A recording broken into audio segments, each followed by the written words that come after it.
여러분 안녕하십니까? 손상대TV 준PD입니다.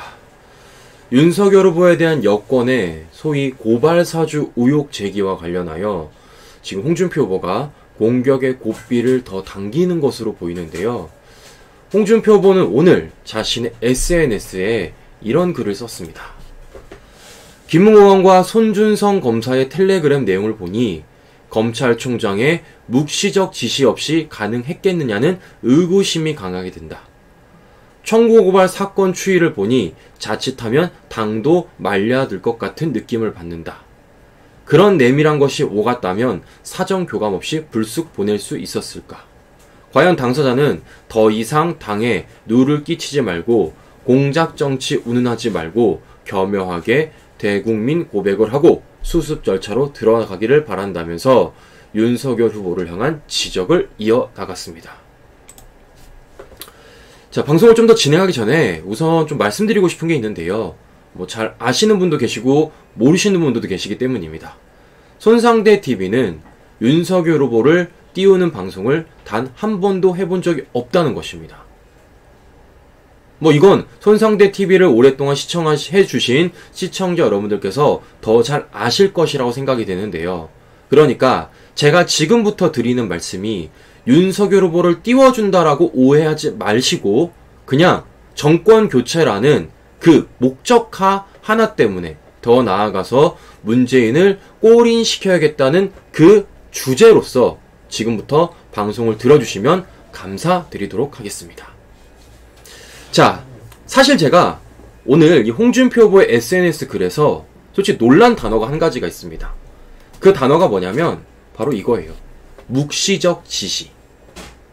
묵시적 지시라는 단어를 홍준표 후보가 본인의 SNS에 쓴 것입니다.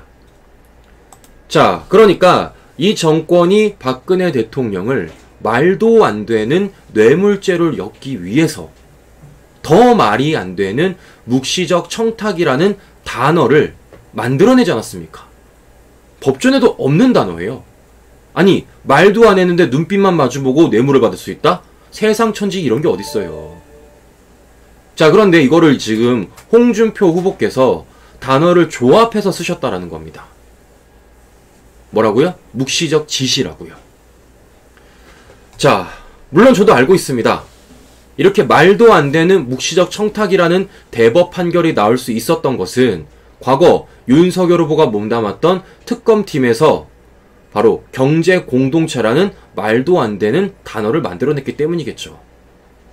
자, 그리고 그런 것을 지적하고자 홍준표 후보가 묵시적 지시라는 얘기를 지금 쓰신 걸로 저도 보고 있습니다.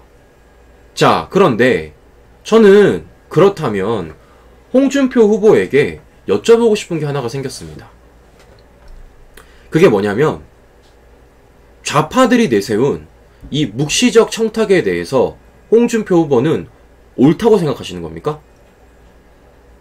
그렇기 때문에 윤석열 후보를 향해서도 묵시적 지시라는 단어를 쓰시는 겁니까?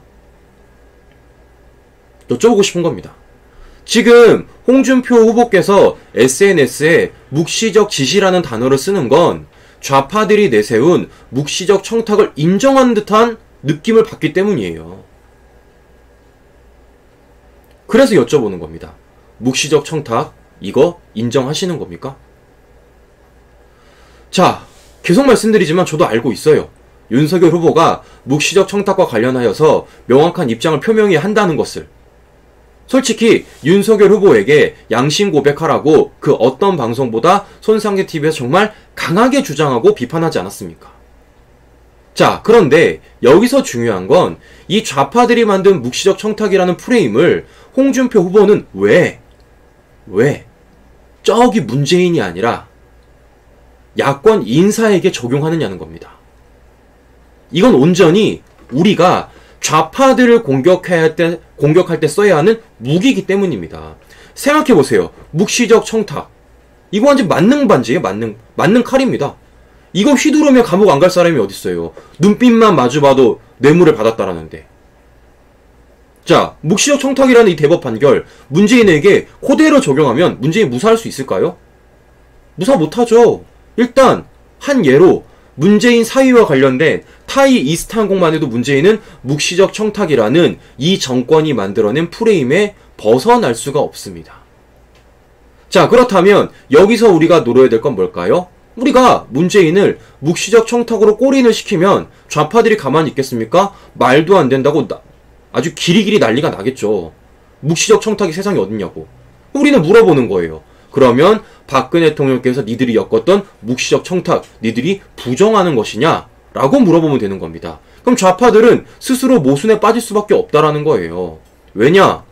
만약에 좌파들이 묵시적 청탁을 부정하게 되면 박근혜 대통령에 대한 대법 판결이 부당했다라는 걸 좌파들 스스로 인정해버리는 꼴이 되기 때문입니다. 즉, 이 묵시적이라는 프레임은 좌파들을 공격할 때 써야지, 문재인을 공격할 때 써야지, 같은 당 후보를 공격하는 데 쓰이는 건 오히려 좌파들이 만든 묵시적 청탁을 홍준표 후보 스스로 인정하는 결과를 낳는 것밖에 안 된다는 거예요. 다시 말씀드리지만 저도 너무 잘 알고 있습니다. 윤석열 후보로 인하여 박근혜 대통령께서 말도 안 되는 묵시적 청탁이라는 판결로 옥고를 치르고 계시고, 그렇기 때문에 윤석열 후보가 이에 대해서 철저하게 양심 고백을 해야 된다는 것 저도 너무 잘 알고 있습니다. 저도 누차 주장을 했고요.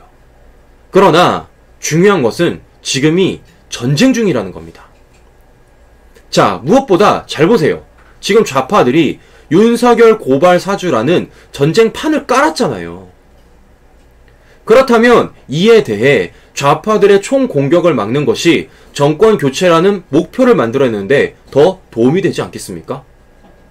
그런데 좌파들이 만들어낸 묵시적 청탁이라는 괴기한 논리를 들고 나와 묵시적 지시라고 얘기를 한다면 과연 이 전선에서 홍준표 후보가 어느 편에 서 있는 것인지 의문이 들 수밖에 없다라는 겁니다. 오늘 홍준표 후보의 SNS 글은 좌파들에게 묵시적 지시라는 또 하나의 무기를 만들어준 것이나 다름이 없다라는 거예요. 자, 홍준표 후보님, 과거 좌파들과의 전장에서 가장 치열하게 싸우신 후보님의 모습 다시 보고 싶습니다. 그리워하시는 분들이 너무나도 많습니다. 그렇기 때문에 더 논란이 되고 있는 거겠죠. 어차피 유승민이야 그런 사람이니까 어차피 그렇구나 라고 생각은 하겠지만 홍준표 후보는 과거에는 안 그러셨잖아요. 네? 문재인에게 가장 쓴소리했던 게 홍준표 후보고요. 민노총을 향해 귀족노조, 강성노조라면서 없애야 된다고 가장 큰 목소리를 외쳤던 게 홍준표 후보 아닙니까? 우리는 그 장수 홍준표를 아직도 기억하고 있습니다.